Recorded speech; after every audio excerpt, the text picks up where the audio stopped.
Hello everyone and welcome back to my channel. My name is Tiffany and once again this is the prayer closet.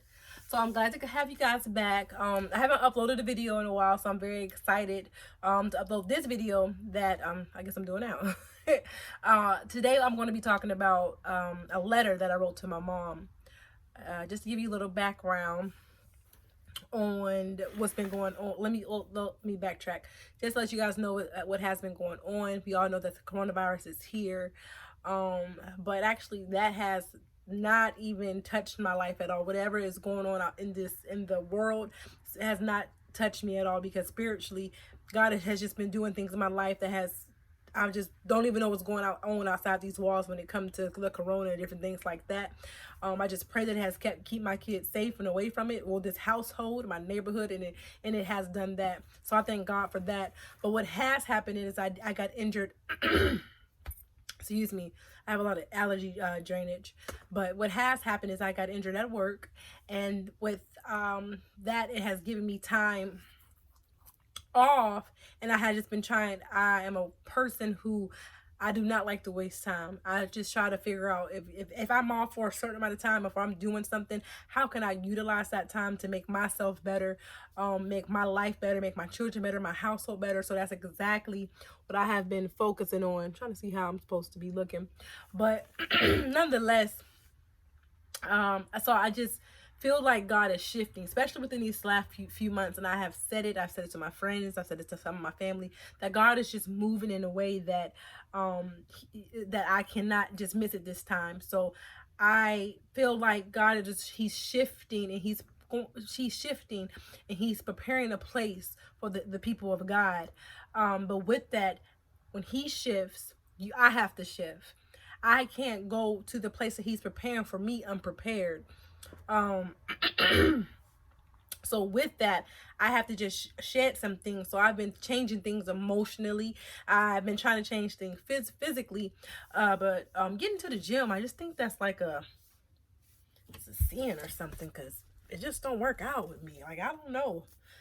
The gym, just saying it is just weird. Going to the gym, run. That's just, I just wish you can just pray and your body, I would have a six-pack. Like, God, release this six-pack that's just been hiding here for months, Jesus. I need it, Lord. Because the gym, give me a protein shake. But nonetheless, I was just trying to change myself inside and out. So with that, I think the strongest thing we have on us is our mind. If you can get a hold of your thoughts and get a hold of your mind, you can conquer anything. If you have a made up mind about what you want to do in your life, what you want to do spiritually, what you want to do just period, that is what controls your life, basically, because your thoughts control you. And when I just was going through so much and just questioning so much and just trying to figure out who I am and what I am, what I'm doing, and this and that, and just so many different things, that I just needed a break. And I think I did have a few breakdowns over this with my injury and with everything else that's been going on.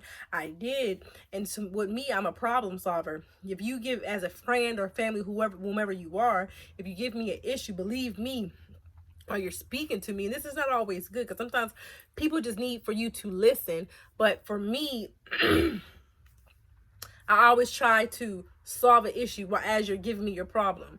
So with me, if I have an issue with my anger, if I have an issue with anything in my life, if I'm just going through emotional, anything that I see that I could be doing better at, I try to, any argument that I get in, and it's not many arguments that I do get in, or disagreements that I have, or anything like that, I examine myself first before I even point the finger at, well, they shouldn't have did this. I always examine myself to see what I could have done better in that situation.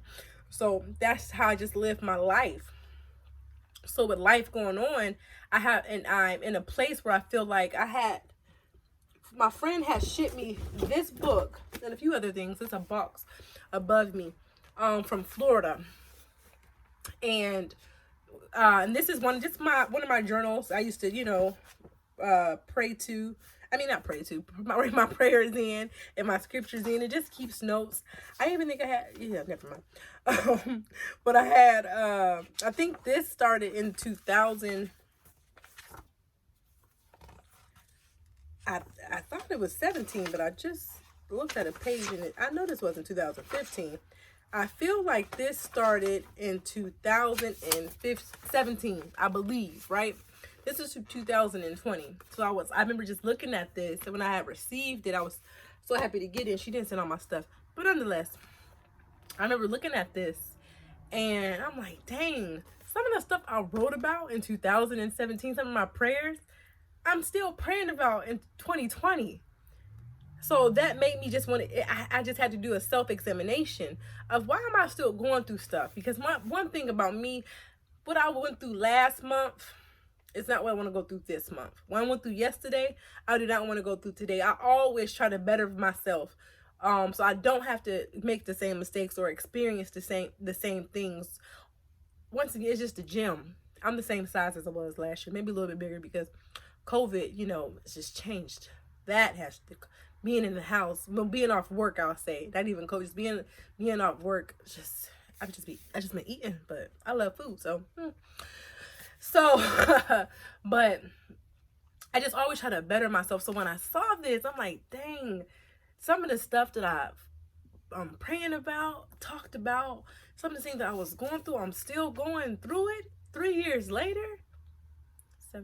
18, 19, 20. Yeah, 3 years later, I have to figure out what's going on with me. So that's what I did. And I remember when I was younger, I used to love to write. And I don't know, life just happened and I stopped writing. So a few months ago when I got injured at my job, I just took the time for self-examination. And I don't know what sent me up here in my closet or what came. Nothing. It may have just been an idea from God. But I remember just wanting to write a book, and I can't remember what came first, whether the letter came first or whether this book came first. And I was like, I'm gonna put the letter inside the book, or if the letter came and I said I'm gonna make this letter into a book. Whatever happened, I remember being in my closet and I remember crying, being upset. And I was like, you know what? And it may have been an argument with my mom. I cannot remember. Can't remember what, it just won't come to me. But I just know that I wrote a letter to myself, wrote a letter to my mom, this man who's supposedly my dad, but I think I wrote a letter to a dad in general, and I wrote a letter to the men that I've had a relationship with, or the men that have caused hurt, outside of like family members that have caused hurt in my life. And I think I said myself, but yeah. So I'm gonna post all of them, but I wanted to post the mom one first because it was just on my spirit. So I'm gonna want to read the letter, then I may just go over it because when I wrote this, is definitely not who, even though it was just a few months ago, this is definitely not my same thoughts now, because I have changed. And I wish I had a date on this, but I don't. So I'm going to read it, and excuse the punctuation because the wording, because this is just a rough draft. So I'm going to read it real quick, and then I'll go over it. Ooh, just real quick, just to give a background on my mom, me and my mom. I was put in foster care probably at 5. I believe it was 5. I feel like I was always told that age, though. I'm just going to say 5. Put in foster care for, I really going to say unknown reasons. My mom said someone called children's service on her, and they took, it was all these kids in the house, but when children's service came, whoever was watching us said, well, I'm not watching her, and the her was me. And then I got removed from that home, and it just went from foster care to I got adopted by this one family, and I was just too bad for them. I just didn't live up to the expectations. I was only probably 6 or 7 maybe, and then I went back into foster care, and then I got adopted again by the last name that I carry, that I have now. And then I stayed with them until I was about 6. Even with them, I went to group homes, I went to daycares, because for whatever reason, me and her, my adopted mother, we just didn't get along. She had other kids, her blood kids, and she had other foster kids as well. And so I really didn't meet my mom again, or know her again until I was with my adopted parents because they stayed in the same city and they knew her. And then she would come into my life off and on when she wasn't in jail and stuff. And then I think when I was 16 or 17, I feel like it was 17, I got put out of my adopted mother's house, and I ended up moving in with this girl, and she ended up moving out, so that in the place became mine. And my blood mother, what we'll call Angela because that's her name, she moved in with me, and that just was a lot within itself. So I guess I'll read the letter and then explain, go into a few more details. So the letter says, "Dear Mom, I genuinely want our relationship to work. I wish I could come to you and receive advice. Sometimes I just want to come and lay my head on your lap and laugh or cry. I do not know what a normal mother-daughter relationship looks like. Honestly, I do not know what any relationship looks like, because you left me to fight off so much hurt and pain that I was passed around from family to family and man to man, looking to be fulfilled with a love and other emotions that I could never receive, because they did not know how to love me. Years of silent tears have turned to years of anger. I am so strong at times and I feel so weak at others. I love you, but I do not respect you, because I do not see you as a daughter should see a mother. I see you as another problem. I see you, and I see all these bad memories that I am trying to let go. Sometimes I want to hug you, but all I see is the woman who smoked drugs right in front of me, came home bruised and battered. I have flashbacks of burnt spoons and crack pipes I found in my kitchen drawer, or just laying around the house. I remember being excited to see you when I was younger, running into your arms. But as I go further back, I remember you throwing me out of your arms, leaving me at children's service, and I remember running after you, and you let those elevator doors close on me. You left me to fight off things and people I should have never been around. I just wanted to be loved, Angela. That's it. Just love, nothing else. I went through so much pain, but through the grace of God, I made it out. I honestly didn't turn out bad, but I have some healing to do, and that's why I wrote this letter to you. You may never see it, but know that I love you with all my heart. With all my heart, you truly are my world. I may not express it because I am scared to get hurt again, but you are. You came in my life expecting to build a relationship on something broken. We have never had a strong foundation. I want to build one with you. It's just going to take some time. I promise I will try. Love you always. Tiffany. I cried then, and I think that I have just been going through so much healing that it hurts to see some of these things, because even just reading it, I just have some of the thoughts that I went through as a child and even as an adult with my mom, that I don't know. So I'm just gonna go to the top. So it says, "Dear Mom, I genuinely want our relationship to work, because I do, because the Bible says honor your father and mother." It says, let me just get it right. Honor your father and your mother, that your days may be long and upon the land which the Lord your God is giving you.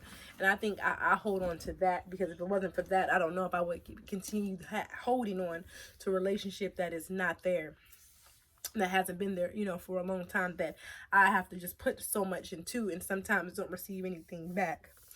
I wish I could come up to you and receive advice and lay my head on your lap and just laugh or cry, because I remember in movies or just seeing things, because once again, I have really never seen how a mother-daughter or any kind of relationship go. Being in foster care, you were bounced around, so you didn't have that time to be embraced and loved by one person, because they had other kids and foster people in their home. So it was really just me.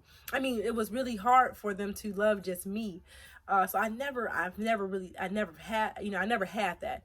Even with my adopted parents, because if she was a single mom, she had her own kids. And she had other foster kids and, you know, adopted kids, and it was just never anyone to just love me for me. So I always, you know, see people on TV and how their relationships with their mothers went, and how different it was, and how they would lay their head in their on their lap and they would just cry, or she would just play with the mother would play with the daughter's hair, just simple things like that, because I'd never experienced like what, you know, what it really should be. And I always wanted to go to her for advice. You know, sometimes even as an adult, I would pick up when I did get to know her, when she was in my life, like, but it just never went anywhere, you know. So I don't know, that those are just the things that I guess I thought mothers and daughters, I think mothers and daughters should experience, just a bonding time, and just a friendship that you should have first with your mother, so then you would know how to have friendships with other people. So sorry if I keep looking down. This is all on my laptop. I do not know what a normal mother and daughter relationship looks like, and I just explained that because I like I said, I really don't. Honestly, I do not know what any relationship looks like, and that's because it's not all like, it's not my experience with adoption and foster care is not the same. Unfortunately, I was put with people who once they gave up on me because they just didn't understand what I was going through. And then the other adopted parents, once I got older, it just was like, I really don't know what happened with that. Like, it just, I don't know. I honestly, looking back, it's something I'm gonna have to think about, or not, because I'm over it now. But just, I've never seen like a husband and a wife. I never seen a man and a woman growing up together. Like my friends, you know, that I've had, they have relationships, and some of them are married and different things like that. So I see their relationship. But growing up, I did not see any healthy relationships. And I think that's what caused me to honestly live off of TV and movie relationships. That is just so sad. Or just not even just that, but just what other people said, how their relationships went, or how it meant, or what they should, what this man should do if he loved you, and what this person should do if they love you. I went off other people's experience. I never experienced it myself. Because you left me to fight off so much hurt and pain. I went through a cycle, and I'll probably get more deeper into it when I explain the letter to myself, but I had to fight off a lot that I shouldn't have fought off at such a young age. I went through a lot. You know, I was raped, I was molested, things that happened to me that shouldn't have happened to me, because I was just exposed to so much at a young age, and that stuff carried on until my adulthood, you know. And I had to learn to heal from that. So learning to heal from that, those things by itself was rough. And then learning to find my love again, I think my biggest thing is love. Being able to receive it because I know that I love, and I love hard. Excuse me. But I've never been in love, but I have it. Tried to give my love. Nothing's coming up. I don't know what's going on. Maybe take some Benadryl, but nonetheless, I may have I just never have really just went through the love process. I think for so long I tried to fill voids with friends and just men and just different things that it just didn't work out, because I just wanted to be loved. So that's a big one right now, and I think I'll get deeper into that when I do my own personal letter. There's something here I want to get to, but I was passed around from family to family and looking for love in all the wrong places. I definitely was looking to be fulfilled with love and other emotions that I can never give. It's some of the relationships I had, and now I'll explain that with the letter of to the men that I've been in a relationship with. They couldn't love me how I wanted to be loved, how I needed to be loved, because I didn't know. I was once again going off how I think something should be, or whatever, but I didn't love myself. I know that I didn't love myself, because looking back at our relationships, I just was like, just expecting them to do so much without them even knowing. It just was a lot. Years of silence tears and turned into years of anger. I just feel like I never was heard, and I still feel like that now. I felt like that now, and that's something that I'm trying to get over, trying to express my feelings, but never being heard, never having my thoughts and, you know, being taken into consideration, or my feelings. I don't think I've ever had that. Maybe I have, but I just feel like I have never experienced that. Um, I love you, but I do not respect you because I do not see you as a daughter should see a mother. That's big. I do respect my mom. Um, but I do not look at her. We do not have a daughter mother dynamic. We do not. It's more, she says this herself sometimes, that I'm more like the mother and she's like the daughter, because I've taken on the role of the responsibility of everything, especially since she have had some things happen in her life where I have to step up and, you know, allow her to come stay with me, and just different things have happened. So I just assumed the mother role. I'm a mother of two handsome young men, kingdom men. So I just have that personality anyway. That's just me. So when it comes to her, especially living with me, I think that it says I have to take on a lot, and sometimes I don't want that. Sometimes I want her to be the mom. But to be honest, I don't even know if I would be accepting of that, because I have been on my own for so long. So to have someone try to come and tell me what to do and just try to be a mother, I don't know if how accepting. I would take maybe the nurturing part or whatever, and I would take the bonding part, but anything else I don't know if I'll be willing to take, because I feel and that's something that I would just have to work on. I would have to go deeper within myself, and I'm honestly just now realizing it as I'm speaking to you guys, that would I even be welcoming to, you know, a mother-daughter relationship if one was put in front of me, you know, as if, you know, as I'm about to tell my age, 25ish. So am I too old at this point to have that mother-daughter experience, you know?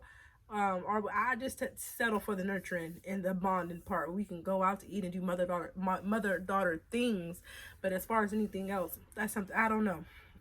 I never thought about that before.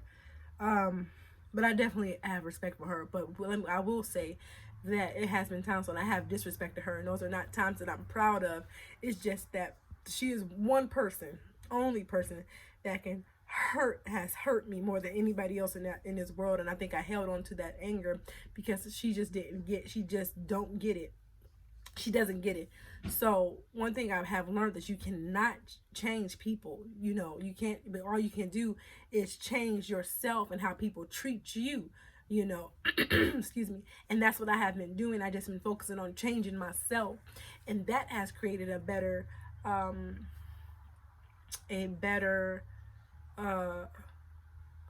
line of communication between us. And she is trying, I will say that.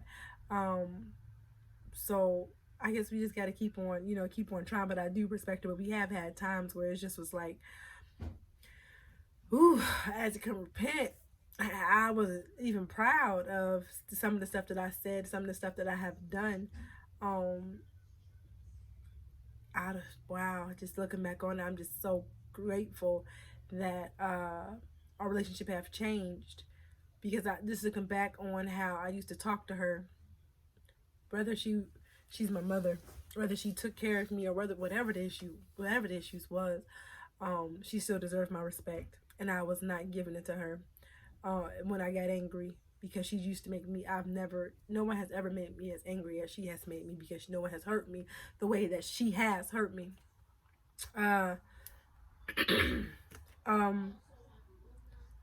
So but now, like, me and her had a little incident the other day, but the way I handled it, I was like, it was just, I've changed. So I was just so calm, and we talked like two adults, some of us, but I know my reaction was better.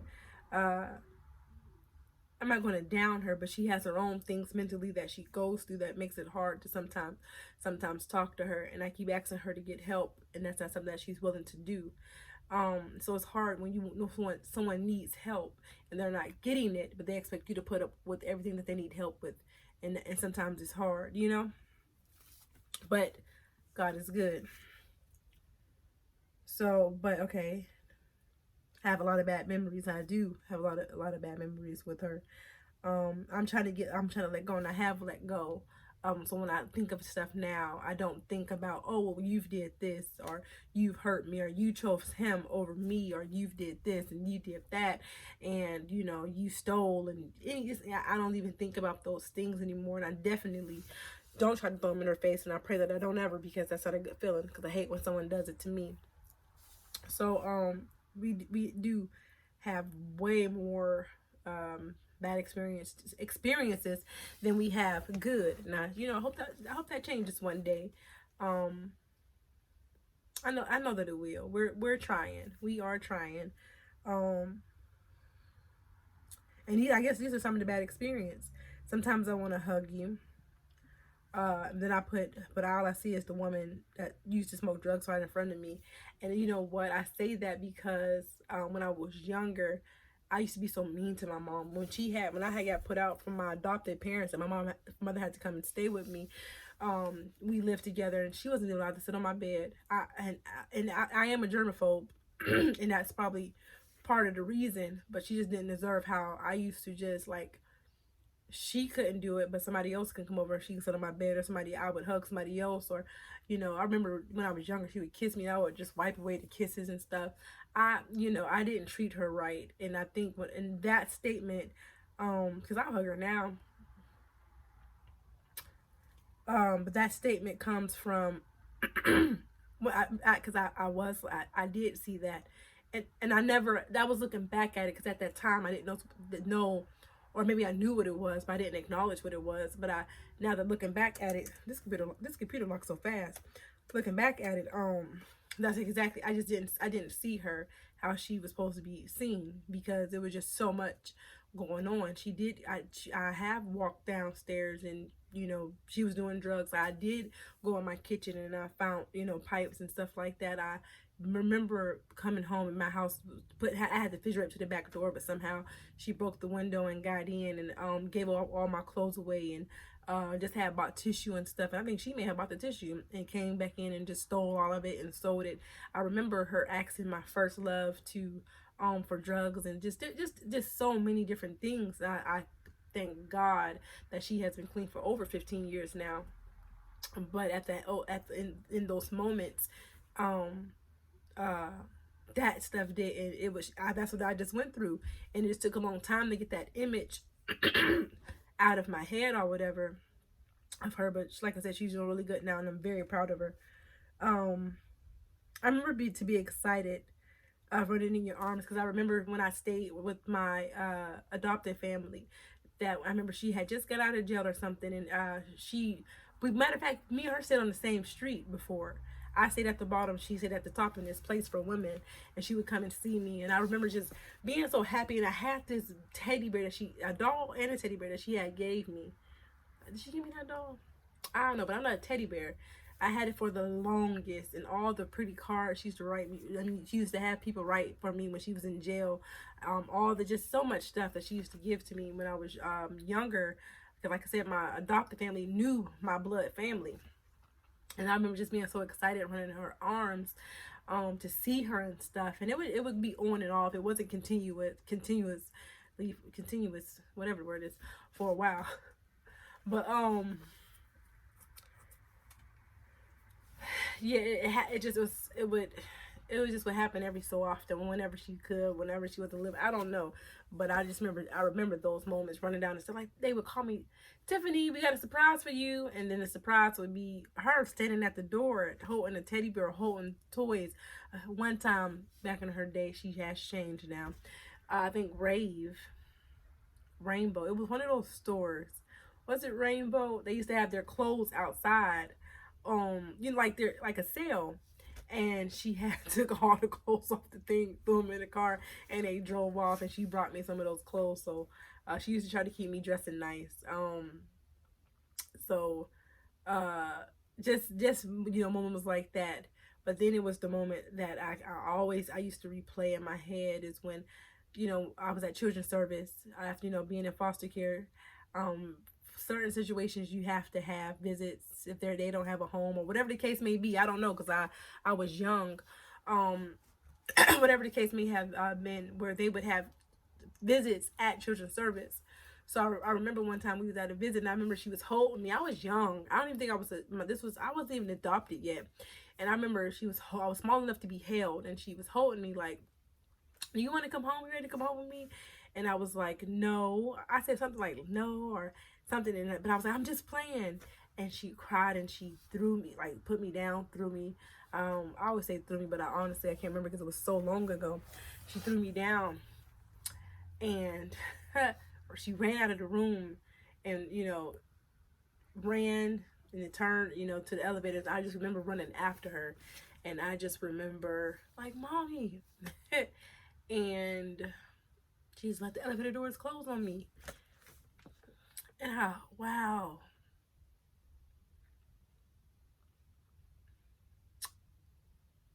That memory I held on to for so long, because it was like, how can you do that to me, your own daughter? I'm running after you and you just walk out on me. And I don't know if it was from that moment or what moment that just made me, I don't know, just built up that anger started. um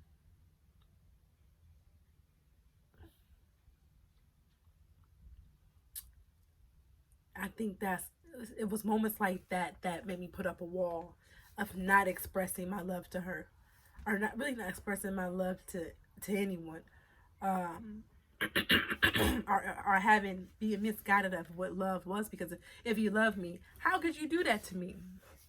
So yeah, that is a memory. I guess that still hurt me. Or maybe, what day of the week is it? Because that's okay. Yeah, moving on. But I was left off to fight people that I should never have been around, and I was. And I always go back. I always, if you wasn't there, if you was there, I wouldn't have to go through this, and this. I wouldn't have to experience this. This wouldn't have happened. But it may have happened because I have people in my family who have experienced. They have their blood mothers. People in life have their family members, and things still happen to them. Some of them happen from their family members. Some of them happen from their mothers. So you know, it's just a lot. So I can't put the blame on her, but I used to blame, like, if you didn't do this. Oh, I remember one time I got into it with one of my close friends. And we were just really just best friends, but I used to always be so mean to him at times. And I remember coming back in the house yelling at her like, "It's your fault. It's your fault that we just got into this argument because you just, you know, I had to go through so much because of you." Like, I remember everything that was said, but I do remember that part. You're like, "What's wrong?" I said, "It's you. It's you. It's your fault that I'm so angry and I'm holding on to all of this. It's you. You did this. Look at me. It's your fault. I don't know how to treat people. It's your fault." But it wasn't. You know, life happened. Especially, and this was me, and I was in my 20. I was between 25 and 30, somewhere around there. People trying to get my real age out of me. That's so wrong. But I was old enough to realize, you know, my right and my wrong. I can't blame. That's what happens when you're stuck in your pain in a cycle.